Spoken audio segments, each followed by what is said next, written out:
नमस्कार मित्रांनो, माझं नाव ऋषिकेश मधुकर सूर्यवंशी त्या देशमुख. मी आजपासून ब्लॉगिंगला सुरुवात करत आहे. एक शेतकरी पुत्र असल्या कारणानं मला असं वाटलं की ब्लॉगिंगची सुरुवात आपण शेतीपासून केली पाहिजे.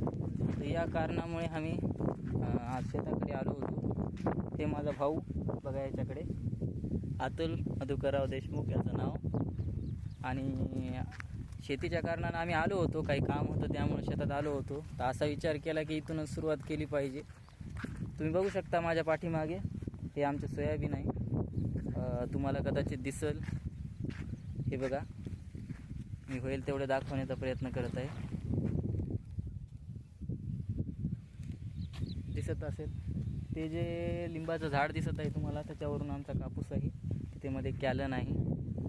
या साईडला पण सोयाबीन आहे, त्या साईडला पण सोयाबीन आहे. हे थोडं तुम्हाला वाटत असेल काय आहे, सोयाबीनच आहे. थोडी उशिरा झालेली पेरणी असल्यामुळं ते थोडं छोटं दिसत आहे. ते खाली दिसत आहे तिथं पण एक साईडला सोयाबीन आहे, एक साईडला कापूस आहे. आम्ही कमलापूर गावचे निवासी आहेत. आमच्या गावाकडे जास्त सोयाबीन किंवा कापसावरच भर दिला जातो.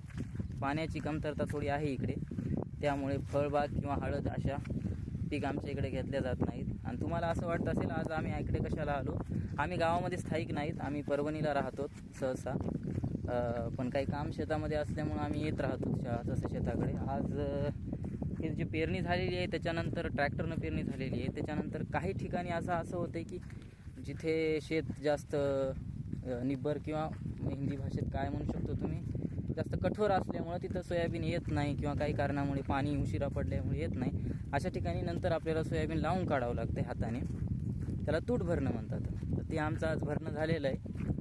हे बघा माझ्या भावाकडे तुम्हाला दिसत असेल, हे याला सरतं म्हणतात. यानं पेरणी केल्या जाते, यानं तूट भरली आम्ही. हे बी आहे आज त्याच्याजवळ. आमचं काम आता झालेलं आहे आणि असंच आम्ही परभणीला जातोच आता. चला मित्रांनो, पुन्हा भेटूत पुढच्या ब्लॉगमध्ये. तोपर्यंत राम राम.